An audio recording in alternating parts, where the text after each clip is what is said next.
नमस्कार, आदाब। मैं खुर्शीद अनवर। अभी मैं आया हूँ जन सुराज के प्रदेश कार्यालय में, जहाँ मेरे साथ जुड़े हुए हैं प्रदेश प्रवक्ता कैप्टन राजीव रंजन जी। तो इससे जानकारी लेते हैं, चूँकि चुनावी माहौल है और प्रहार पर प्रहार हो रहा है, बातों का लोग आरोप प्रत्यारोप का दौर चल रहा है। सारी पार्टियां अपनी अपनी बातें रख रही हैं, जनता को लुभाने की कोशिश कर रही हैं, कुछ अपने वादे बता रहे हैं, कोई कुछ कह रहा है। आइए इसी सब क्रम में मिलते हैं डॉक्टर कैप्टन राजीव रंजन प्रसाद जी से। सबसे पहले सर, आपका स्वागत है हमारे। धन्यवाद, थैंक यू। तो अब ये जानना चाहते हैं कि चूँकि ये अभी चुनावी महापर्व चल रहा है और इस संबंध में लोग आरोप प्रत्यारोप का दौर भी चल रहा है, लोग एक दूसरे पर प्रहार भी कर रहे हैं बातों से अपने, और जनता को लुभाने की हर तरह की कोशिश कर रहे हैं। कुछ अपना बोल रहे हैं, अपनी बातें, पुरानी बातें बता रहे हैं, तो कुछ नई बातें बता रहे हैं। क्या कहना चाहेंगे इस संबंध में आप? ठीक है, चुनावी रण में तो आरोप प्रत्यारोप तो लगते ही हैं, लगाया ही जाता है, लेकिन अनर्गल आरोप भी नहीं लगाना चाहिए अननेसेसरीली। जैसे हम लोगों ने भ्रष्टाचार को उजागर किया तो उसके साथ सबूत दिए। कई लोग तो अनर्गल बात करते हैं। ये स्तर अब इतना गिर गया है नीचे कि अब उन सब की में गंभीरता नहीं रह गई है। कौन क्या कब बोल देगा कोई ठीक नहीं। हाँ, अब दिक्कत ये है, उसका नतीजा ये होता है कि किसी ने अगर आरोप लगाया है और वो उसके साथ उसमें कुछ दम है उसके आरोप में, तो उसको भी जनता गंभीरता से नहीं लेती है। कहती यार ये तो चलता ही रहता है, लोग आरोप लगाते ही रहते हैं।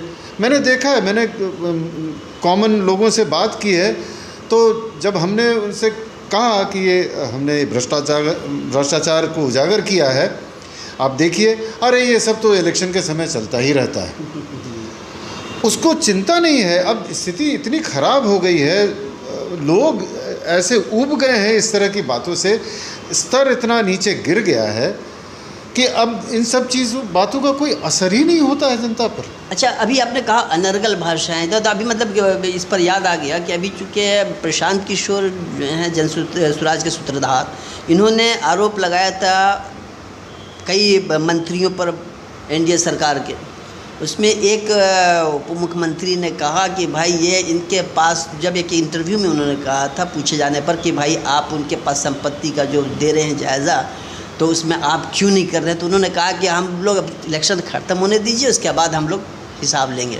ये उनके साथ तो दिक्कत क्या थी कि पहले तो उन्होंने बड़े ताम झाम के साथ एक लीगल नोटिस भेजा कि हम मानहानि का मुकदमा करेंगे। मुकदमा था नहीं, वो सिर्फ एक लीगल नोटिस था। अब उस लीगल नोटिस का क्या मतलब होता है? लीगल नोटिस का मतलब था कि उसमें उन्होंने लिखा था कि आपने हम पर ये आरोप लगाए हैं जो सही नहीं है, आप इसको वापस लीजिए, नहीं तो हम आप पर मानहानि का मुकदमा करेंगे। जब हम लोगों ने उसका जवाब दिया, सारे सबूतों के साथ जवाब दिया, जो वही सबूत जो हमने प्रेस कॉन्फ्रेंस में जनता को दिखाया था, वो सारे सबूत संलग्न किए, और हमारे वकील ने उसका जब जवाब दिया, उसके बाद उनकी सिट्टी पिट्टी गुम हो गई। वो चुप लगा गए, कहते हैं कि हम कोर्ट में नहीं जाएंगे, अब हम जनता के दरबार में जाएंगे। खुद तो इलेक्शन लड़ते नहीं हैं, तो फिर कैसे जाएंगे जनता के दरबार में? क्या होगा? तो इसका मतलब साफ था कि वो डर गए। अब वो उनके पास हिम्मत नहीं थी कि कोर्ट में जाते रहा तो और ज़्यादा उजागर हो जाता, बात और बढ़ जाती, फिर उनकी तो सारी संपत्तियों का ब्यौरा मिल जाता सब लोगों को। मतलब ये एक आरोप भी लग रहा है कि समझौता हो गया बीच में। समझौता क्या, हम लोगों ने तो केस जनता के सामने रख दिया। हमारी सरकार नहीं है ना। नहीं, उसे आप कोर्ट जाने वाले थे, उसमें कोर्ट नहीं जा कर के बीच में तो समझौता हो गया। उनके खिलाफ कोर्ट, करप्शन के मामले में एक कॉमन मैन कोर्ट को ये सारी इन्फॉर्मेशन दे सकता है, तो वो तो हम लोगों ने पब्लिक में रख दिया सामने। कोर्ट उसका संज्ञान ले सकती है। जहाँ जैसे आपराधिक मामला था, जैसे उनके जो प्रदेश अध्यक्ष हैं जायसवाल, जो किशनगंज के हैं, दिलीप जायसवाल जी, उन पर एक हत्या का आरोप था। एक उसके कर्मचारी की हत्या हुई थी, और जिसकी पत्नी और ये लोग आके प्रेस कॉन्फ्रेंस में साथ में उन्होंने अपनी बातें बताई थी। तो उस केस को फिर से दोबारा रीओपन करने के लिए हम लोगों ने कोर्ट में अर्जी लगाई हुई है। अब आप बताइए, जो ये हैं सम्राट चौधरी जी, इनका केस है 1995 का। अभी उन्होंने एफिडेविट दिया, उसके अनुसार उसमें जो एज लिखी उसके अनुसार 1995 में उनकी उम्र 25 साल होती है, और 1995 में उस केस के जो नरसंहार के वो अभियुक्त थे, उस केस से बचने के लिए, जेल से छूटने के लिए उन्होंने एक फर्जी सर्टिफिकेट दिया था जिसमें अपनी उम्र 15 साल बताई थी। अब आप बताइए, ये सारा कुछ तो पब्लिक डोमेन में है, क्या सरकार की हिम्मत नहीं है कि उसको ज़रा इन्वेस्टिगेट करें और बताएं कि उस केस का कि अभी क्या स्थिति है? क्या वो बरी हो गए? क्या केस ख़त्म हो गया? क्या केस क्लोज कर दिया गया, या केस अभी भी चल रहा है? हुआ क्या? कोई नहीं बता रहा है, सरकार भी नहीं बता रही है। हम तो एफिडेविट तो लिख करके दिया होगा उन्होंने, जो पहले का केस का उसमें भी दर्शाया होगा कि हम पर कौन कौन सा केस चल रहा है, तो इसके बारे में इलेक्शन कमीशन नहीं बताया है, नहीं बताया। इस वाले एफिडेविट में उन्होंने इसके बारे में कोई जिक्र नहीं किया है। अच्छा, तो स्वाभाविक है कि सरकार को संज्ञान लेना चाहिए। एक सेंसिटिव सरकार, चाहे कोई भी हो, आप ही का वो मंत्री था, जो भी था, लेकिन अगर आपको ऐसे पुख्ता सबूत मिलते हैं जिससे ये पता चलता है कि उसने फ्रॉड किया है, उसने जुडिशरी को मिसगाइड किया, मिसलीड किया है, मिसगाइड नहीं मिसलीड किया है, उन्होंने गलत बयानी की है, एफिडेविट में गलत लिखा है, तो फिर तो ये तो अपराध बनता है।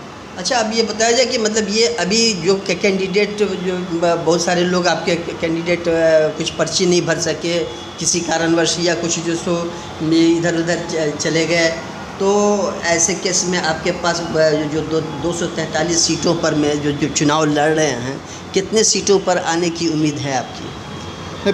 देखिए, हम लोग 243 सीट पे चुनाव लड़ने का हमारा इरादा था। अब हम क्या बताएं, केंद्रीय गृह मंत्री और केंद्रीय शिक्षा मंत्री आकर यहाँ डेरा डालते हैं और साम दाम दंड भेद सबका इस्तेमाल करके हमारे कैंडिडेट्स, इतना खौफ है उनको। एक नई पार्टी जो 1 साल पहले लॉन्च हुई है, ये तो कहा गया पहले भी कि भाई देखिए, राजनीति में सब कुछ जायज़ है, जैसा कि सुनते हैं और लोगों से कह तो दिया, कहने के लिए तो कहते हैं कि everything is fair in love and war and politics, but it is a joke. ऐसे थोड़ी होता है एवरीथिंग इज़ फेयर। तब तो अभी जैसे मोकामा में हमारे एक समर्थक, जनसुराज के समर्थक की हत्या हो गई, तो क्या इसको फेयर कहेंगे? अरे ये तो नृशंस हत्या हुई है, ये तो जघन्य अपराध है। सरकार को तो इसके लिए कुछ करना चाहिए। अब हमारे कैंडिडेट्स से बात करके, चाहे डायरेक्टली चाहे अनडायरेक्टली, उसको डराया गया, धमकाया गया, प्रलोभन दिया, क्या किया मालूम नहीं है। 3 कैंडिडेट, एक ने तो पर्चा भरा ही नहीं, 2 जो भरे हुए थे उन्होंने विड्रॉ कर लिया,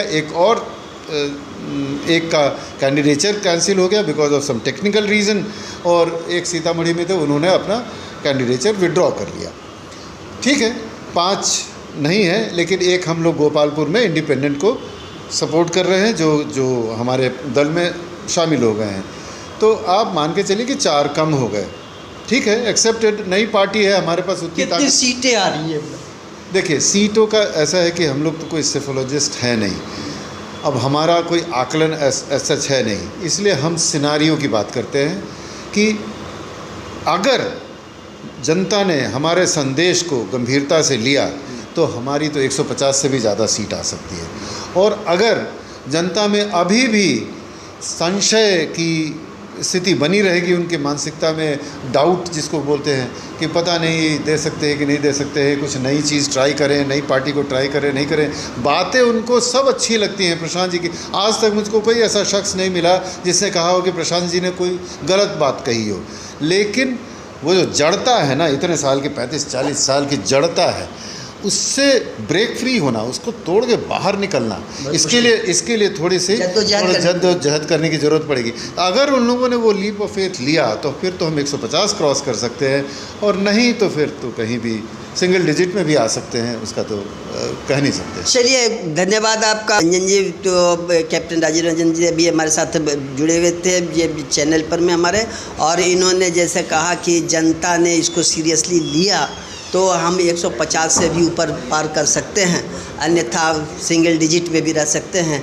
ये तो अब आने वाला समय बताएगा। आरोप प्रत्यारोप का दौर अभी चलता रहेगा जब तक चुनाव होता रहेगा, उसके बाद फिर भी तो सरकार बनेगी, नई सरकार जो बनेगी तो फिर क्या होता है आगे देखते हैं। इसी साथ मैं हूँ खुर्शीद अनवर। चैनल को लाइक और सब्सक्राइब कीजिए। धन्यवाद, शुक्रिया।